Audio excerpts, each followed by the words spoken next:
Well, hello and welcome to today's Material Musings. I'm really excited to work on the project today. Last week we did the wax resist, added the wax to the pieces, and I don't know if you've been really eager to get it started and to see the final results so that you can get on with the stitching, because that's really one of the things that we are going to do with the project. And the great thing about this is that you can, with very simple materials, do some wax resist batik projects. And I think for me this is about seeing how you get on with it, and then if you really enjoy it, then pursue it even more. Go out and get some of the proper materials, and like I was showing you, this is, if you're going to do batik, this is one of the tools that you use that houses the wax, and it gives you a nice fine line, and it's used in batik. And you would also need the thing that heats up the oil and keeps it at a temperature. But in the meantime, or if you're just doing small projects, the oil burner, I mean, I've been using that for years on all of my projects. And even for the larger ones, I think the largest one I've done is like a 7-foot wall hanging, and I used the batik wax resist technique for that. So I want to, before we start with the project, I want to show you where I've got to with the stitch project, and then I will talk about the tools that you need for today. And it's just, it's again going to be very simple. Paper and iron and patience. And yeah, we'll talk about the nice thing about this stage in a while. So let us get on. We'll look at the project and then we'll get started. Okay. All right, so let's have a look at what we've done so far. So I've been working on this side here, so I've got a lot more stitches here, and just looking at it I'm thinking I want them smaller, and this is what they normally look like. I want them smaller, and I might add in the additional colour rather than have the colour that we've got so far. I might add in the blue that I was looking at. So this was the blue. So yeah, I'm thinking of maybe adding blue on the right on the outside. And so what I'll probably do is stitch in the same way with the kind of same distance, and then if I feel I want it tighter, then I will. The other thing that I've done so far is the face. So I've added this, and I actually quite like it. One of the things I was thinking was I wasn't sure whether I wanted to, I don't want to cover up all of the colour. So what I might do is try and get the colour, this matching colour, and stitch it in there, because I do like the way it looks with the stitches. But that then makes me think, well, when you're doing the rest of the project, what are you going to do around here? If I could get a clear thread, I would like that. Just a neutral, yeah, just a clear thread that you could still stitch with, but it retains, you retain the colour underneath. And maybe there is that. I would have to look it up. No. But I guess the other thing is it would be a plastic made from synthetic material, and that's not really what I want to work with. So yeah, so maybe then just the spaces that I don't mind covering up with the white or the blue, I add all of the additional stitches. And like even in here, I could come in with yellow. So where I've got colours, I don't want to particularly have to go out and buy additional colours, but maybe if, I think I've probably got most of the colours here. Yeah, I think I got most of the colours here. So that's, yeah, so that's this one so far. Just increasing the amount of stitches around here, and when we've finished, this will all have stitches on. There wouldn't be any gaps, and I'm bringing it in as well. I have gone around the outside, the very outside, and added some stitches all around, but now I'm thinking I like the back stitch here. I just did a single stitch around, but I prefer the back stitch, so I'm going to then fill in this, and yeah, so that's what I've got to report. I'm just doing it as I go, when I can, fitting it in. It's enjoyable. I've even taken it out and have done it. You know, you can still it's like people, I'm not sure what kind of looks people are giving you, whether it's oh maybe I should have brought mine out, or you know, oh, I'd like a creative activity that I could do while I drink a cocktail. Anyway, so let us get on with the main part of the project, and let's look at the wax projects that we've been doing, that is really kind of been taken from what I've done in here. And this can really show you how, you know, as I say, the projects started out, they started out just like this, and then I've, you know, added the stitches, and you can take it to wherever you want to take it, really. So we've done just some kind of straightforward designs, and as you grow in your level of confidence, or if it's something that, you know, you do anyway, then you might want to consider, okay, let me add some stitches, let me look and see what kind of designs I could create with this. Okay, so what are you going to need? So what you're going to need is paper. I've just got, it's printer paper, but I've used this already to, let me show you this. This was the card that these were on when I was doing the wax resist, and then this was the residue wax, and I scraped it off and then painted it. I've got a short video of me doing that, which and then, yeah, I've still got some stuff to do that I want to do to it. Anyway, so you'll need some paper. You could have like recycled paper, and this paper you're going to be able to use again when it becomes saturated with the wax. It gives you like a translucent effect, and you can see through it. You see that? See the lights going through it, and that's really nice to work on. So you can create some really nice projects with this paper once it's painted, but at the moment it just looks like it looks.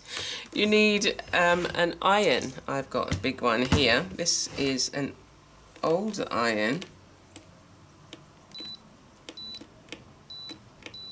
that had stopped kind of working, and then we got a new one, but we didn't get rid of this one, which I'm glad. So now it's going to be my studio iron.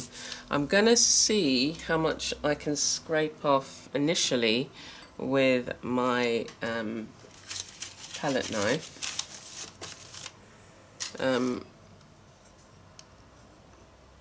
And then all we do is we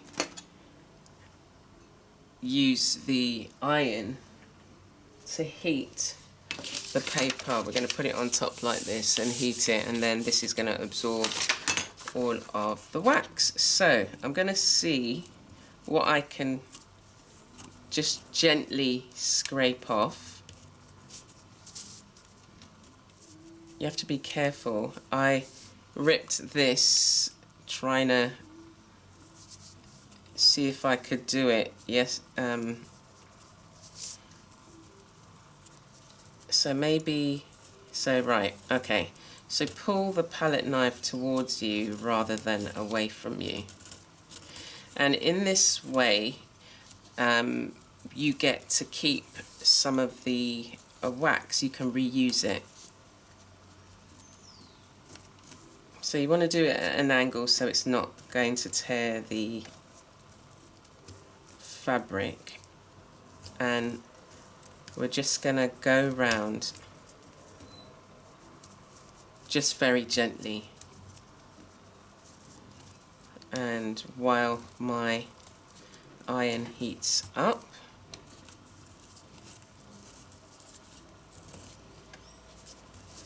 and then this saves, you know, using lots of paper. But as I say, you know, there are projects you can do with the, you can still create with the wax infused paper, or the, yeah.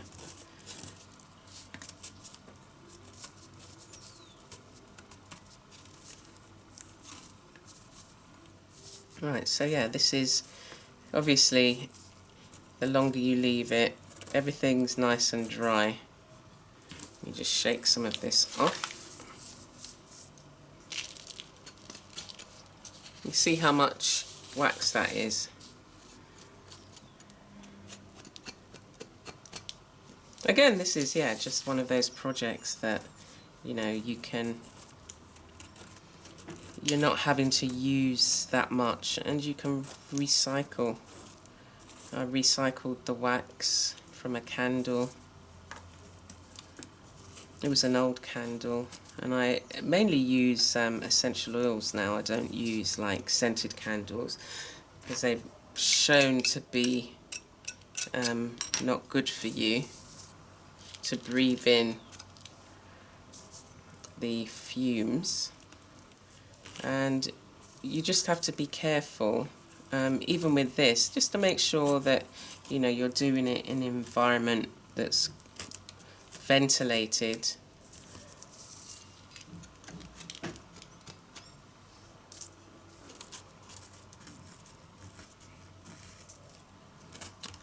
Traditionally, in terms of batik, you get a vat, or I could have got a pot with very hot water and used the heat to get rid of the wax. But if I was going to say, if you're not reusing the water, throwing that, you don't want to be throwing that wax water down the drain. And I don't think your plants would be very happy. Okay, so I think I've got quite a lot of it off. There's a bit of residue, and that's what I'll use the paper now to remove. I'm going to place this on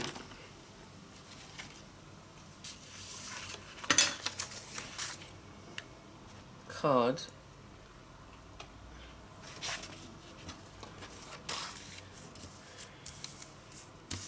And then I'm going to take one of these sheets. My iron is nice and hot now. And let us... Okay, so you just place the iron on and you'll see you don't want the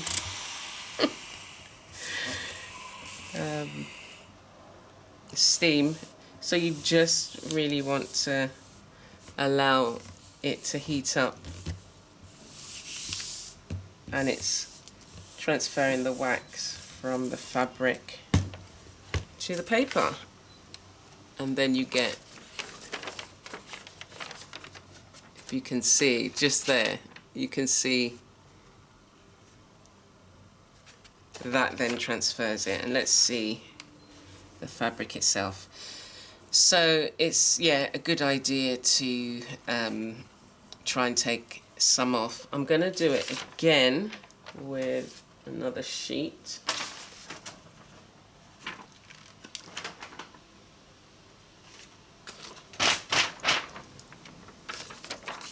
Because I've scraped most of it off, there should hardly be any to come up on this, but you just hold it in place for a few seconds, move it along.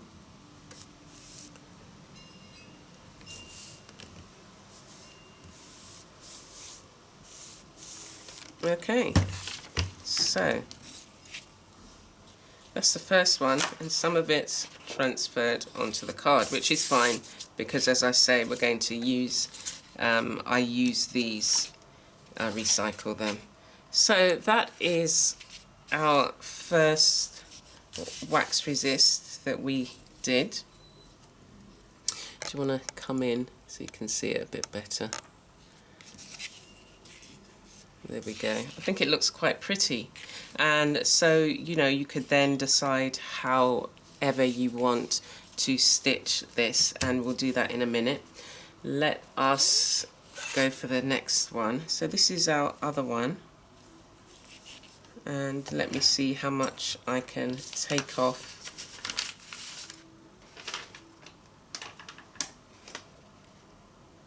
And that then just goes back into your container to reuse. On this one, we used watercolor paints, and we've used a soft fabric paint.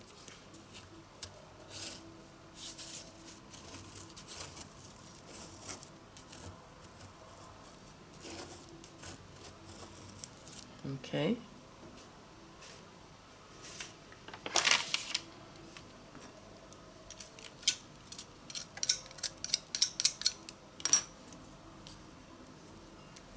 If you want to, you can just go straight in and use your paper on top. But yeah, I just like to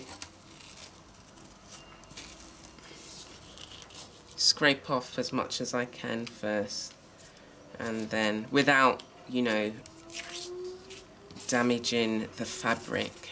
So you have to be careful. And then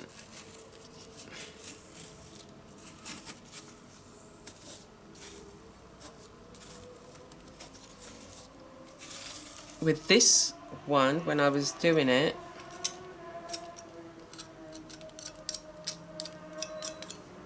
I used a little bit more wax, and so you've got nice, cleaner outline and definition.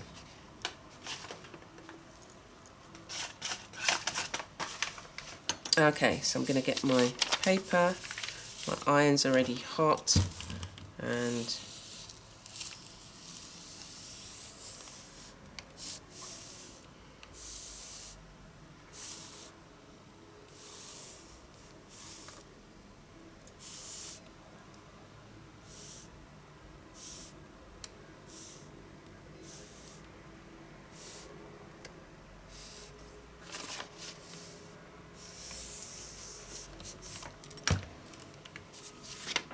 let's have a look.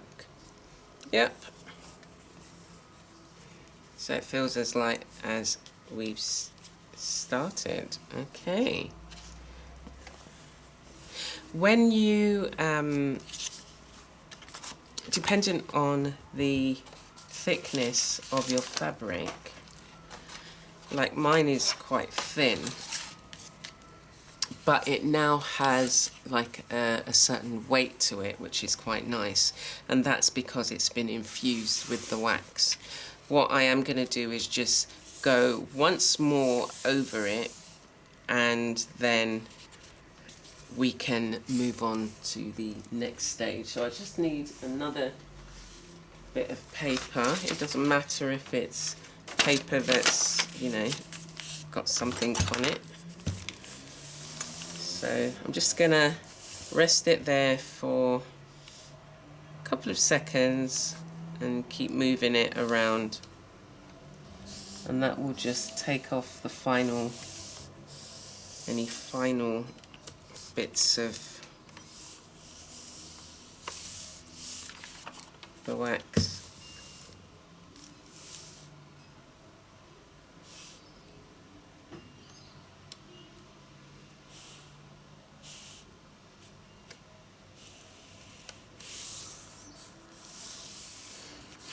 Okay, so there wasn't much that came up, so these are good to go.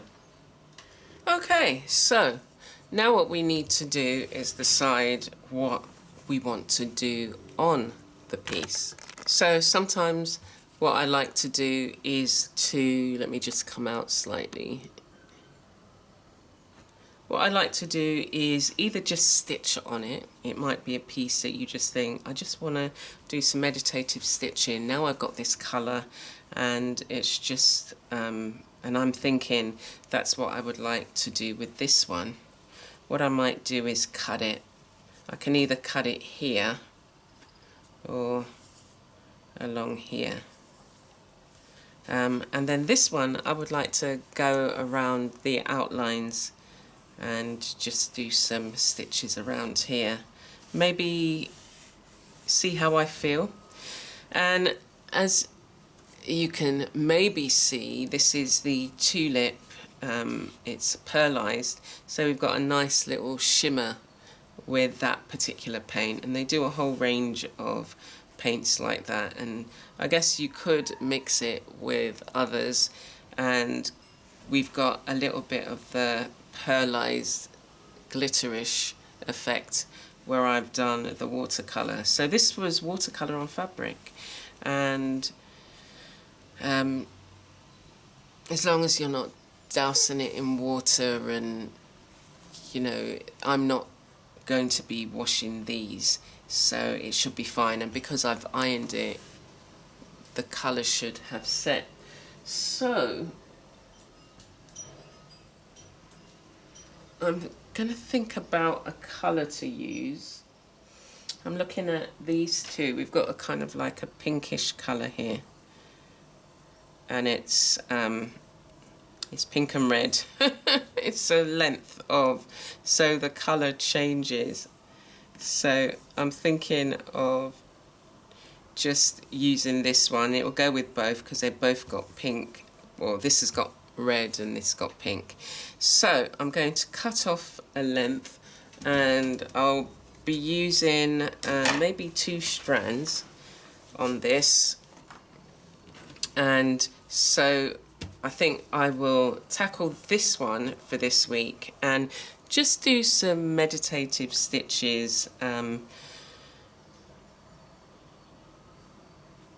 It's interesting how that just tore out with a... So I'm thinking of maybe, yeah, I'll cut it here.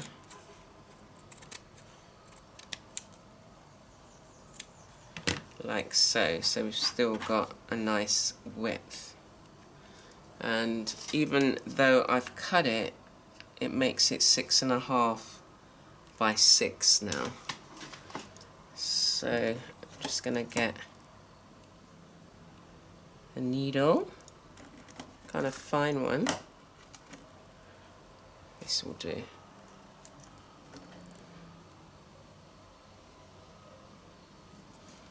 Okay, so I'm just using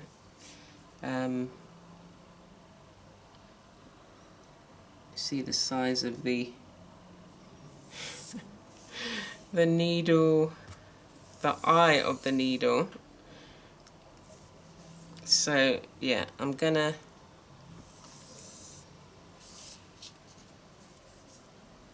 use 2 strands and then I'm doubling it, so it would be like I'm using 4 strands, yeah? And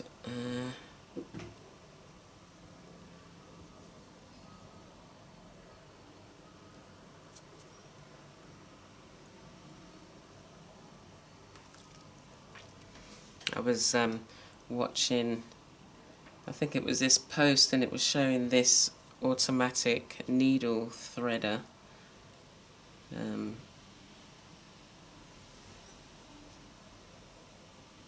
Because you can spend a bit of time trying to thread it. Okay, bye.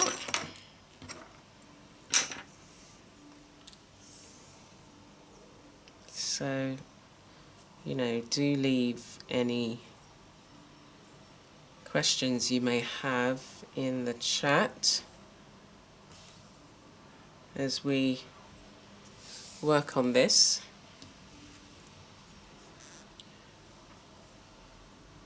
This is the one that was, I used the stains.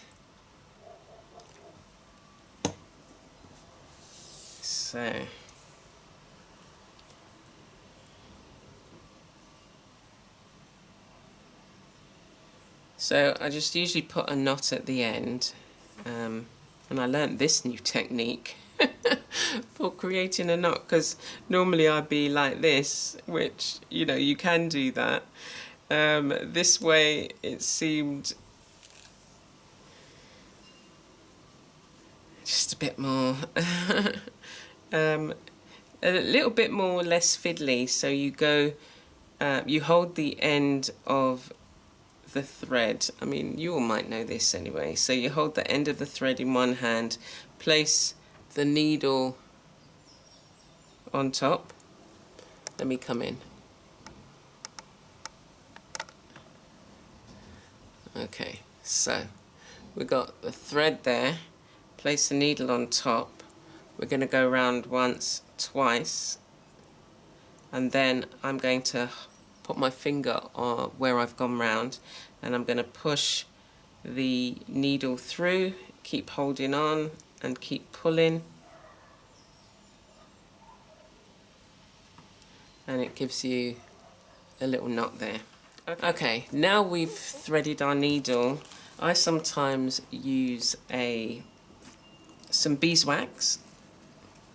You really don't have to if you don't want to, but I find that the thread handles better, and you can get, you know, kind of like the craft, I was going to say the craft beeswax, but I've got mine in some little pellets like this. I have had this for years, but you can order it, and it says use in the melting pot. So it comes with a specific pot, but I never had it. And I've just put this in a tea light, melted it, and I've just got my little sewing beeswax that if it gets too infused with the thread, I can just remelt it.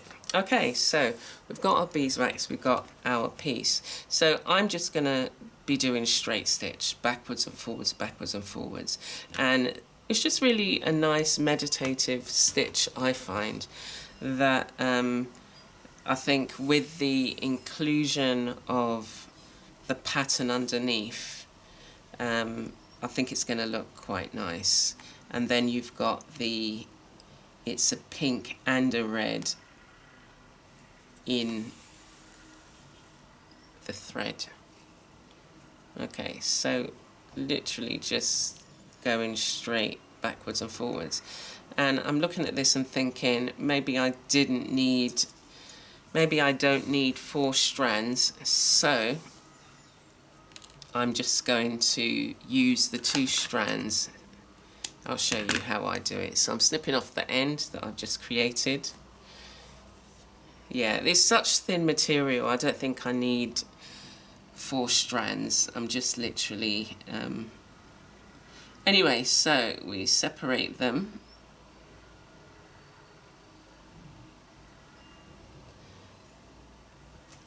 Like so. And I'll make one end longer than the other. And then I'm still going to do the same method of creating a knot at the end. Okay, so I'm going to go in and we're just going to have some fun. And I'm going to try and go into the holes that I previously made. It doesn't matter if I don't, and we're just going to stitch.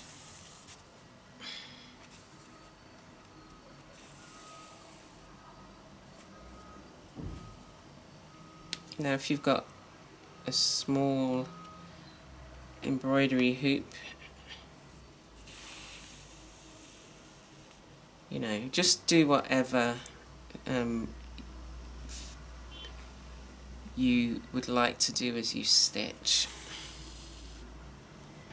But yeah, it's nice to have some fabrics that, you know, can sometimes have stitching on, and then you can use it for a range of different projects. Okay.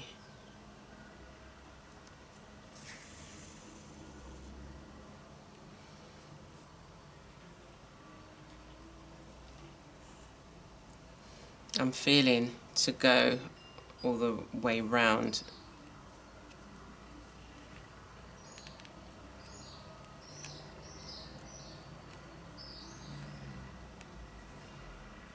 And you can be thinking of the range of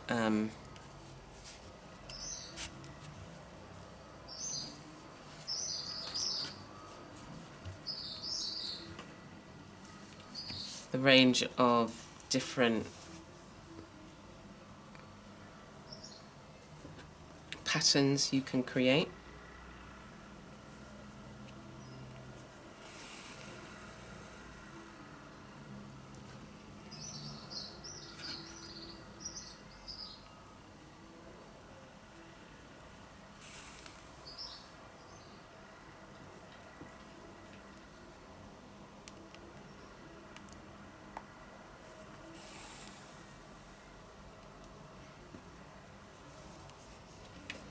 And it handles nicely when you, once you've taken off the wax, it handles differently. It's a lot firmer, but not obviously, you know, stiff. And I think that if you are stitching it, it does make the needle and thread go through even smoother.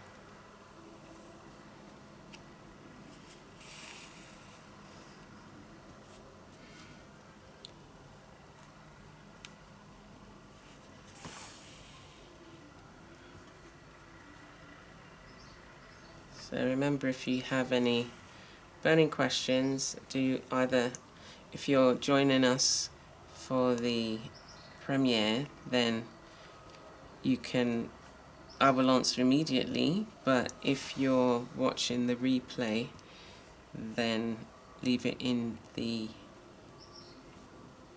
question box. Comments. It's just I can't remember the name. Leave it in the comments. So I did, there's a bit of backstory while we're here. I used to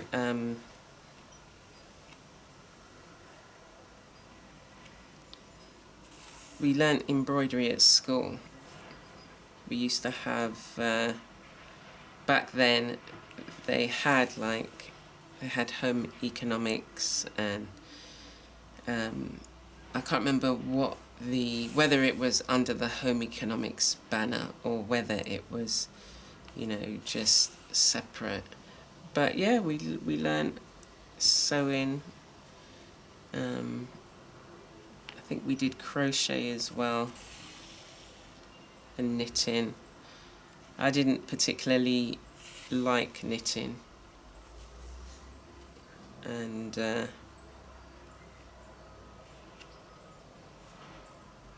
I taught myself how to read patterns later on in life for the crochet, because I would just do my own thing. I wouldn't make anything in particular. I would do lines, circles, flowers. I learned how to do flowers, and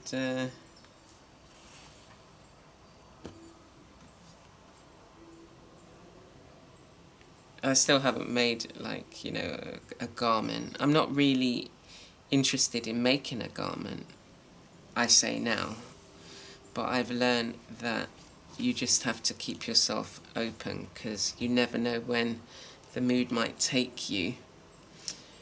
I've seen some lovely crocheted bags that I think to myself, oh, I've seen the wool in the store that you need for that. Do I want to? At least make one. So we'll see. I've done, even though we're not doing crochet, but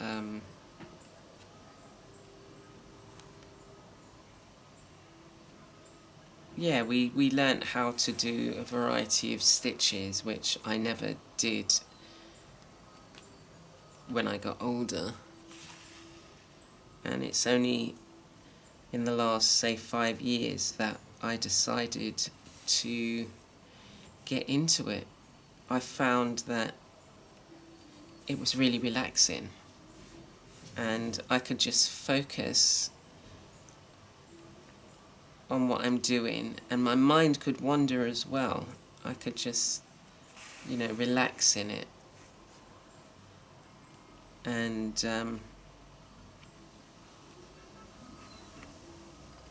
yeah, it just brought so much peace, and it was almost like the need to be able to control something when all around the world there was chaos. And yeah, so I really kind of leaned into meditative stitching, and I would pray when I'm stitching. Like, each line was a prayer, a few words for family members, or somebody who was going through a hard time. And sometimes you can feel powerless in these situations, but the power of prayer is amazing. So I would just stitch, pray, listen to podcasts or an audio book, or just sit with the silence and the noise that the thread makes, and just allow myself to be still.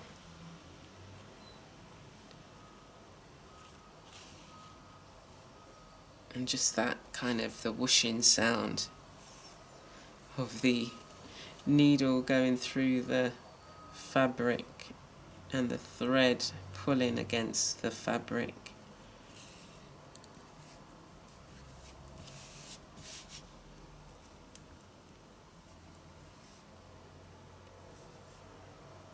And you can do as little or as many stitches as you like. And it doesn't have to, like, we're not making something specific. It's the process of these actions brought together that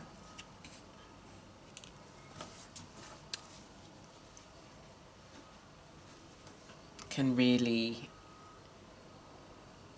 you know, just minister to us, really. So that is the end of that thread. So I'm going to get another piece.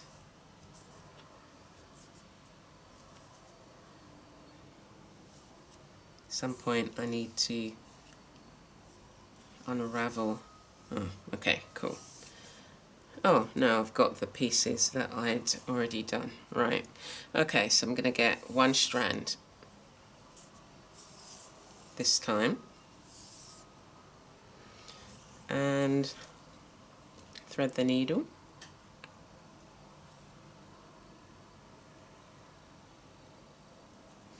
And then we can double this up. Knot it off.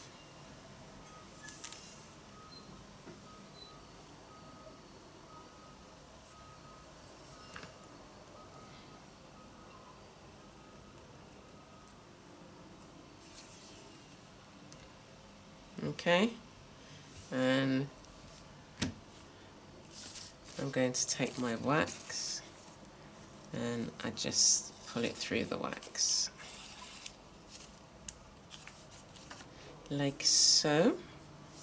Okay, so starting where I left off, I'm just gonna go until the end of this thread, and where I've got the two-tone colours, two-tone coloured thread, I got a packet of them, and you can see where, you know, you've got the darker thread and you've got the lighter thread, and it just interchanges, which is nice. So I'm going to continue with this just for a bit more, and then what you could potentially do with your other piece is use that for some homework. Is she giving homework? I've got a little bit of a knot there. Oh no. Oh, I know what it is. I thought it was a knot in the thread. Okay. Yeah, so take the leaf one, and you know, you can do something very similar by just going round, or you know, you can try something else. You can just stitch the whole thing in one go, or you can go around the outline of the leaves.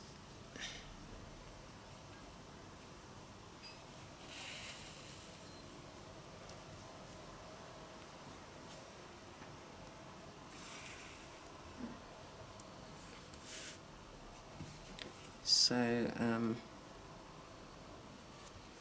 yeah, so the stitching has been something that I've just gravitate towards even when I'm working generally, like especially on the computer. If I've got something that, like, I'm editing and I have to, if I've if I have filmed a 3-hour something that has to be cut down, you're having to watch the 3 hours and you're having to then make the judgment as to what to cut and to bring it together. So in those moments where I'm having to watch a piece and think to myself,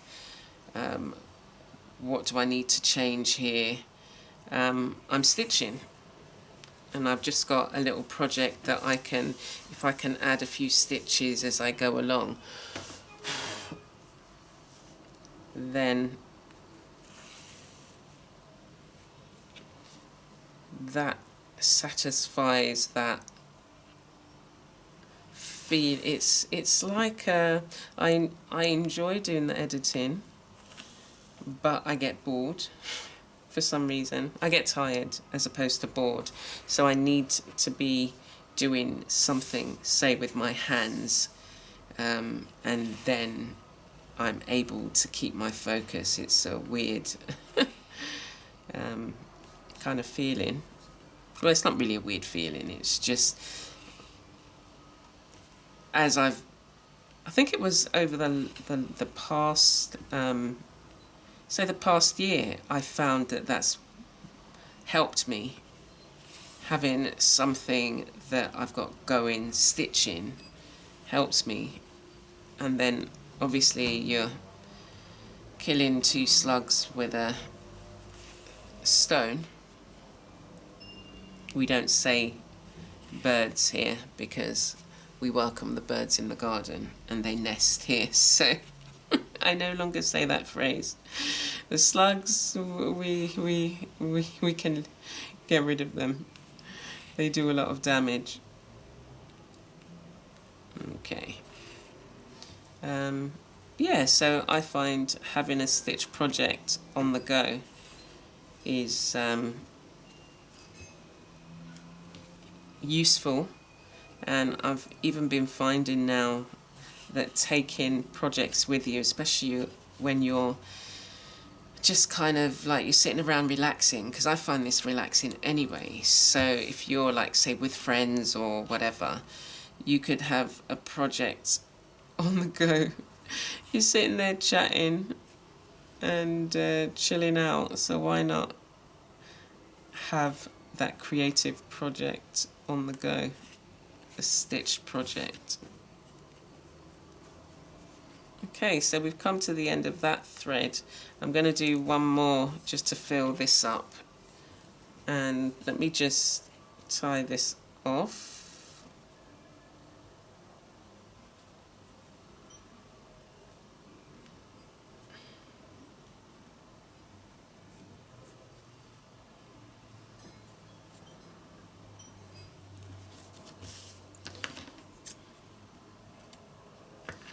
Okay, let's see what we've got so far.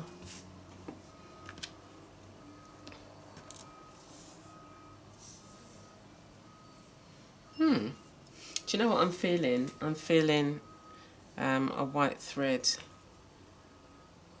maybe. Am I? Or just a different colour? I don't want to use my crochet thread. I'm just going to look and see what I've got.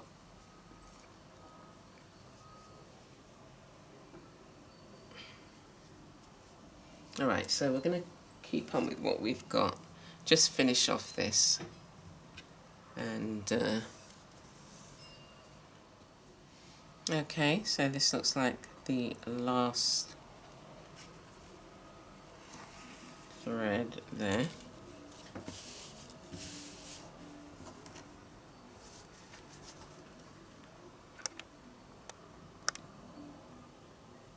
And so from a plain piece of fabric to a dyed and batikked and stitched piece, I think they can look really pretty. And as I say, if you do larger pieces, you can, you know, create some really stunning effects. And if you do cut pieces off, you can add them, you know, you can join things together. You can use this in a project. You can add a backing. You can add more stitches. I was thinking of maybe adding another colour, say picking up the white in here. So I'm going to tie this off. And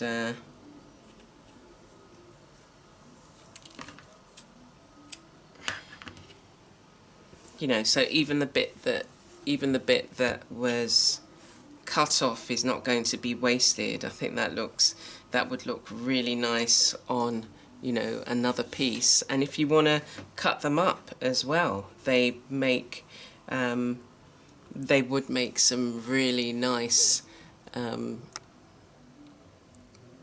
pieces for you to work with. Yeah. So I hope you've had fun with that, and practice. Next week we'll look at this, and I'll come back and show you what I've done with this. I'll probably do some stitches around the outside, but we'll look at this and then I'll show you how I might add it to a piece and create either a mini wall hanging or something that you can frame. Yeah, so I hope you've had fun with that and found it as meditative and as stilling as I have.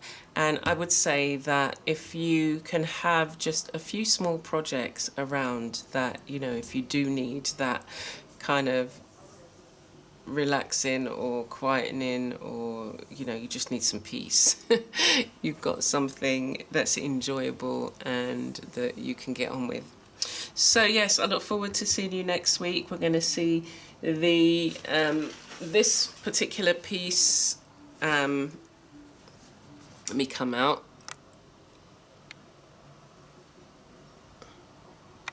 We'll see this particular piece advance, and I'll share with you what I've done with my small one as well. And then we'll look, for these ones, we'll look at, okay, well, where do you want to take it? Once you've stitched it, where do you want to take it? And what do you want to, what can you do with it? So there's quite a few things, and there's so much more.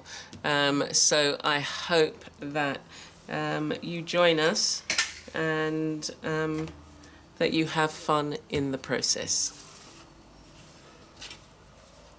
Take care for now.